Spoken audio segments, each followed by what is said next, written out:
Bonjour à tous et bienvenue dans ma nouvelle vidéo. Aujourd'hui c'est une vidéo un peu particulière puisque c'est ma première vidéo de chasse à l'arc. Pour cette première j'ai voulu faire un format un peu différent, vraiment faire un retour d'expérience sur cette belle aventure mais vraiment de A jusqu'à Z.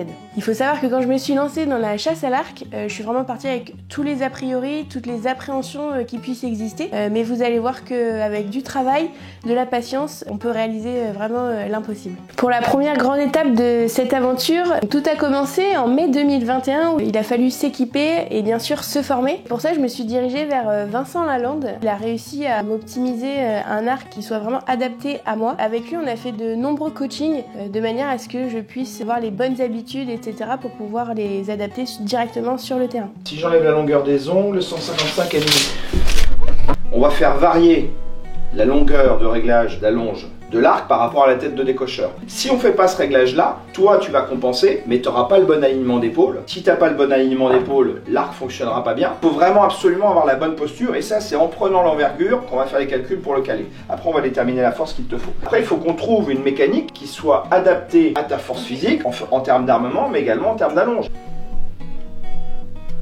Donc c'est pour ça qu'en fait quand on fait l'optimisation d'un arc, on va déjà régler l'allonge, la puissance et à partir de ce moment-là seulement on pourra régler le fonctionnement mécanique de l'arc. Moi je préfère travailler avec une posture beaucoup plus souple où tu vas utiliser chacun de tes muscles en équilibre avec une posture dynamique, active, gérer ta visée, un peu si tu veux comme quand tu conduis une voiture. Quand tu prends ton fusil, t'es pas comme ça, t'es en contrôle musculaire, la voiture t'es en contrôle musculaire. L'arc, on va prendre une même position. Tout ça c'est une interaction si tu veux pour que tu atteignes ton objectif. Ton objectif c'est que ta flèche équipée d'une lame, elle se plante là où tu vises quand tu es en action de chasse. Ça c'est ton objectif. Pour atteindre cet objectif là, il n'y a pas de secret, c'est la réunion de trois facteurs. 1. La mécanique de l'arc, on est en train de paramétrer pour l'instant pour déterminer quel arc il te faudra. 2. La réaction dynamique de la flèche, je peux le faire qu'après que la mécanique a été calée. 3. Toi, la posture. Vois, par exemple, moi, la posture, c'est un robot. Ma posture sera jamais la même, exactement la même tout le temps. Je viens de mettre le doigt sur le plus gros point. Les variables, elles viennent de l'archer. Et on va préparer le matériel de manière à ce que tes variables soient absorbées.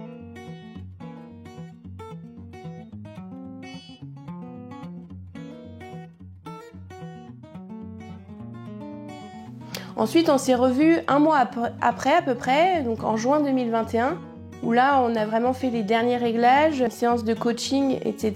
Puis il m'a donné tous les petits tips pour pouvoir progresser tout au long de cette première année. Oh bah à l'aise, on peut y en remettre un petit peu là. Regarde ton arc. T'es trop tendu devant, t'es trop gainé et parce que tu serres trop ta poignée. Il faut vraiment que tu sentes que t'es les épaules basses, tu vois. Les épaules, tu peux faire un tir. Toc. Ah ouais. Toc, voilà, vas-y, refais quelques tirs. Alors les premiers tirs, le résultat on s'en fout, le but c'est que tu prennes en main l'arc et ensuite on va affiner la position. Vas-y. Parfait. Toc. Voilà. Ça. Voilà. Jusqu'à de fermer l'eau en serré. Voilà. Tiens, bah tu vois, pleine mouche. Voilà. N'oublie pas de...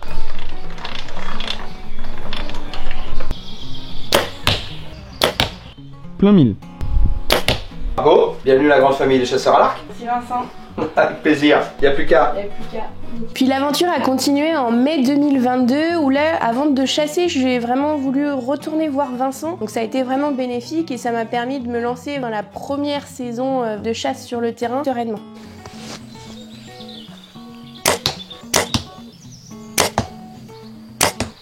Donc là, quand on va augmenter la puissance de ton arc, on va augmenter la force résiduelle et tu verras que tu deviendras beaucoup plus régulière. Ouais. Et en action de chasse, quand tu es sous le stress, ça change toutes les choses. Ouais, carrément. Oh. T'as vu comme ça on voit pour les chasseresses, celles qui ont une crainte, surtout, franchement, vous pouvez y aller. Moi, j'étais partie avec des craintes et des a priori en disant que j'aurais jamais assez de force. Tout le travail qu'on a fait depuis un an avec Vincent, tout le travail de coaching, etc., on y est allé vraiment progressivement. Je pensais jamais que je pourrais armer un arc avec cette puissance-là et au final, maintenant, on y va, quoi. Donc c'est parti.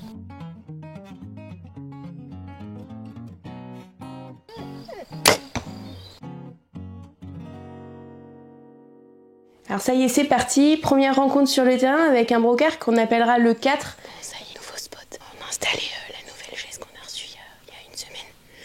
Donc j'espère que ça va marcher. On a repéré 2 brocards, 1 ou 2 sangliers et un renard. Donc j'espère que ça va payer. Allez, on y va.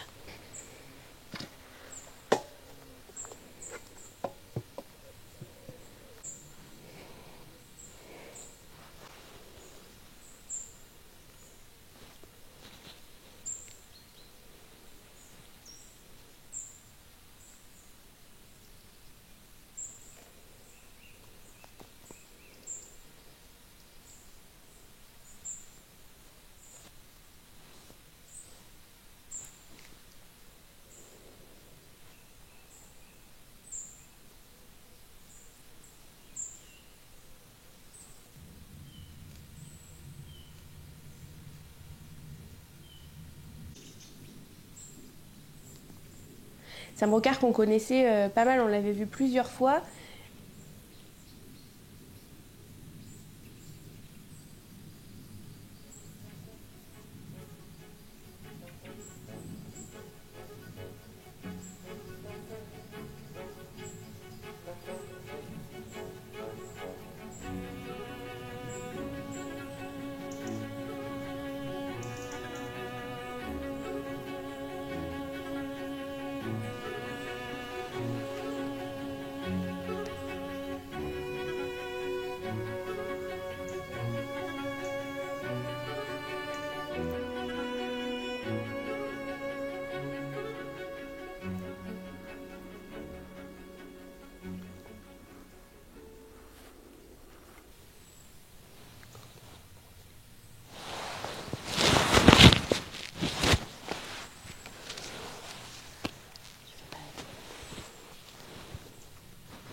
Darkness, my old friend.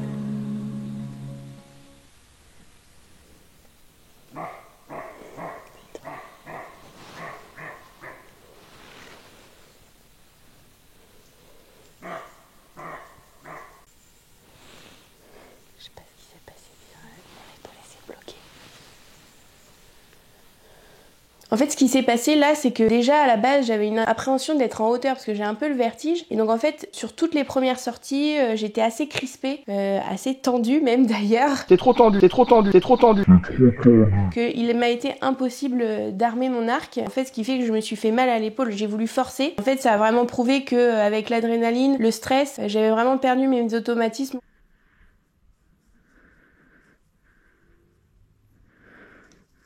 Puis après cette scène, j'ai fait beaucoup de rencontres tout au long de la saison d'été. Malheureusement, elle n'a pas abouti sur une réussite, mais ça m'a permis d'apprendre.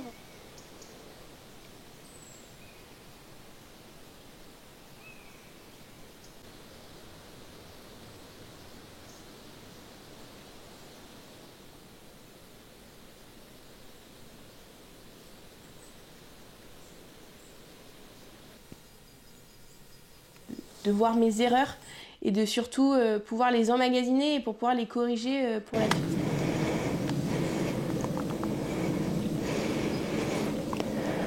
Il y aura une fenêtre de tir potentiellement. J'appelle. Ok. Bah non mais j'aurais tenté d'armer quand même. Mais c'est vrai que cette première saison, elle a été assez difficile puisque j'étais vraiment entre des sentiments assez partagés. J'avais d'un côté l'espoir vraiment de réussir et d'aboutir justement sur ce travail-là. Et d'un autre côté, j'avais ce sentiment de me sentir assez nulle puisque je n'y arrivais pas.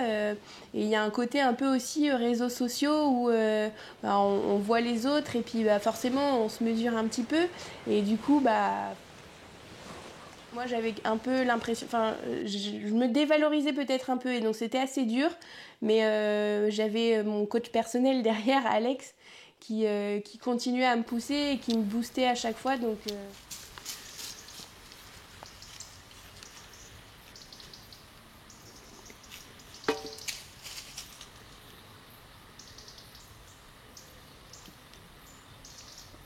Restez armé. Arme, putain.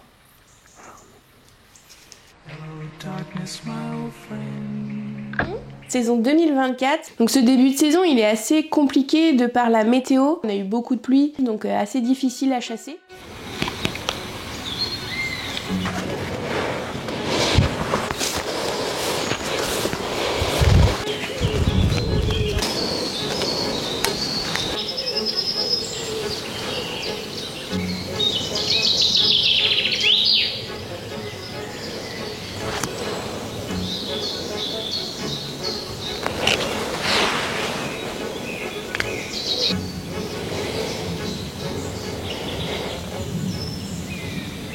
Puis au bout de quelques sorties à l'affût, je décide de faire une petite sortie à l'approche sur un secteur qui malheureusement est assez fermé niveau végétation. Et je connais très bien un brocard qui se trouve ici, parce que c'est le premier contact que j'ai eu sortant l'arc l'année dernière. Il m'est passé vraiment à littéralement 2 mètres, pleine balle. Il courait à plein derrière un autre brocard. Et à un moment donné, il arrive par l'endroit où on ne l'attendait pas. Et...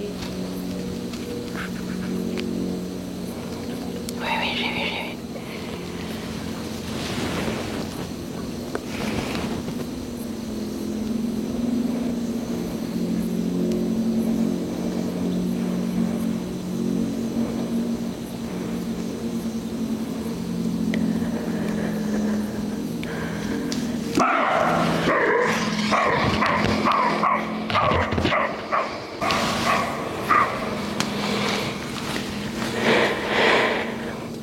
Je pense que c'est lui. Ah bah c'était lui.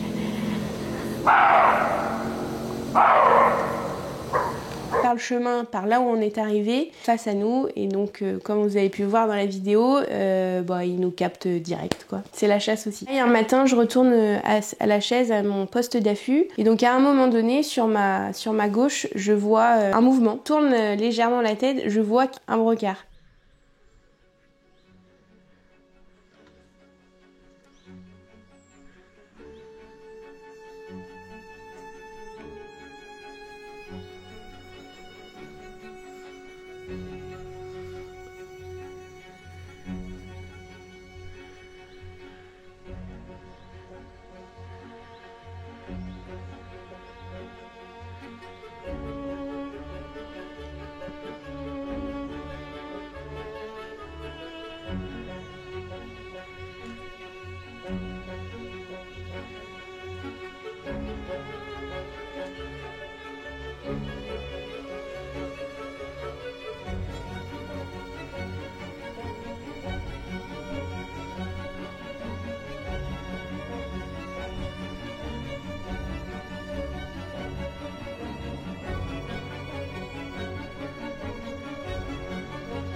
Fuck.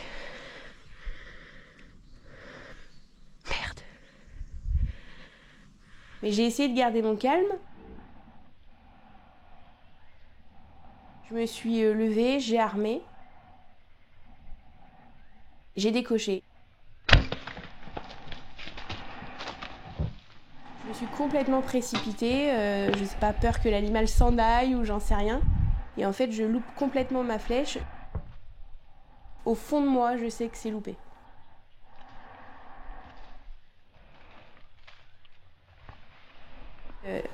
Échec, mais quelque part, je suis repartie de cette sortie plutôt sereine parce que l'animal n'était pas blessé. Donc ça, c'était le principal. Et 2, ok, j'ai fait des erreurs, mais en fait, j'ai tout de suite compris ce qui s'était passé. Donc je me suis dit, pour la prochaine fois, ça n'arrivera pas. Puis arrive le 15 août. C'est hyper difficile de se lever, fatigué. Au départ, je me dis, flemme, je ne sors pas. Vraiment, j'ai décidé, j'ai éteint le réveil. Alex était réveillé aussi, avait la flemme complète aussi de sortir. Au bout d'un quart d'heure, 20 minutes, on n'arrivait pas à se rendormir. Donc on se dit, bon allez, on se lève. Chacun part sur son secteur à l'arc. D'un coup, vers 7h30, je vois un animal dans le contrebas arriver.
Bien évidemment, le palpitant commence à monter puisqu'il arrive droit sur moi. Donc de manière très sereine, je me lève et puis tout doucement j'attends. Il arrive vers moi. À ce moment-là, je décide d'armer mon arc. Je me cale et donc là je me suis calée, je me sentais bien, je lâche ma flèche, j'entends un poc et l'animal part. Et là j'ai été envahie de gros doutes, de me dire est-ce que j'ai loupé, etc. Je prends mes jumelles, je regarde la flèche et je vois qu'il y a du sang.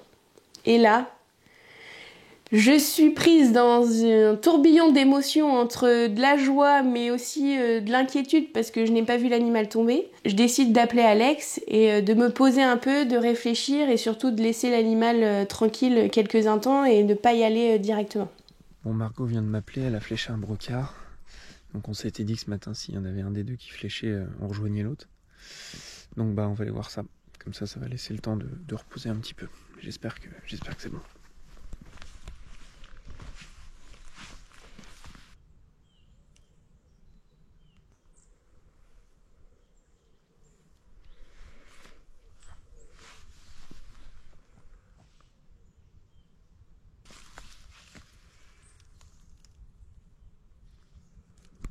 Le conducteur est arrivé, les minutes ont été longues depuis ce matin, je commence à avoir mal au ventre de stress. Et puis on va aller faire la recherche, je croise très très fort les doigts. Allez, on y croit.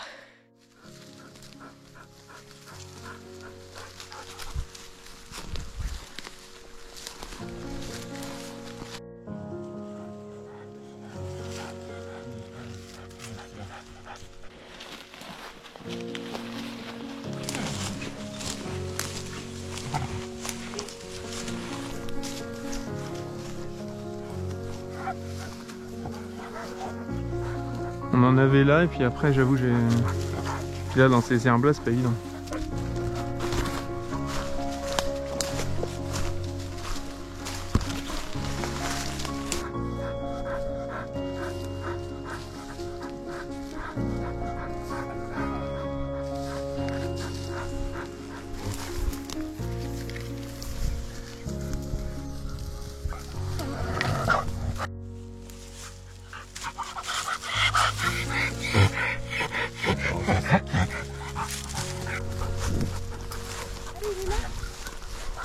Oh putain.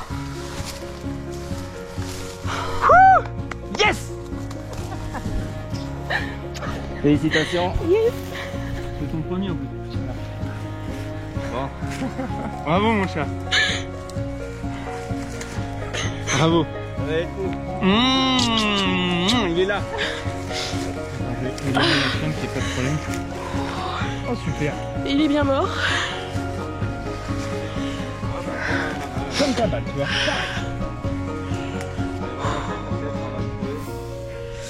Ouais, parce que bon, ça quand même bien faire une bonne entaille quand même. Ah putain.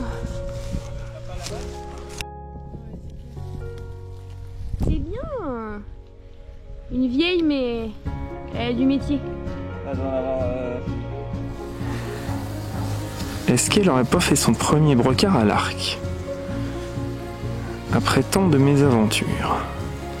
Il est là. On a commencé à monter, je me suis dit c'est foutu, foutu. Et comme quoi, jamais rien n'est écrit.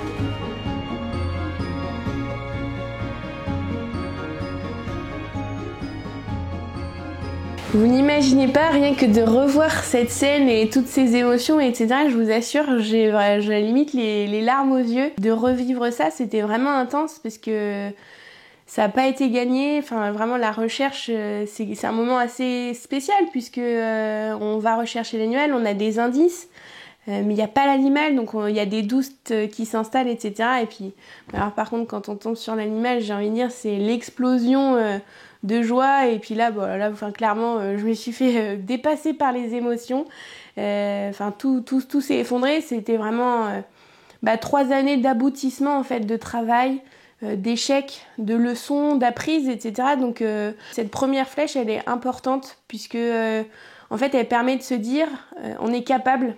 on a réussi à le faire, donc on pourra le refaire. Un grand merci à Vincent qui a su m'accompagner vraiment de A jusqu'à Z, qui a su répondre au téléphone dans mes moments de doute, toujours été là pour me rassurer. Mine de rien, on a passé un peu de temps et puis il commençait à me connaître. Et pour clôturer cette vidéo, un immense merci à la personne qui me suit tant dans la vie qu'à la chasse, c'est Alex. C'est lui qui m'a donné un peu cette envie de chasser à l'arc. C'est lui qui m'a toujours poussé à aller plus loin, à continuer même quand je baissais les bras. Et rien que pour ça, je l'en remercie. C'est pas le moment émotion, mais presque. Et c'est pour ça aussi et pour tous ces moments-là que je l'aime autant et que je suis fière de partager ma vie avec lui. Allez, ciao la team!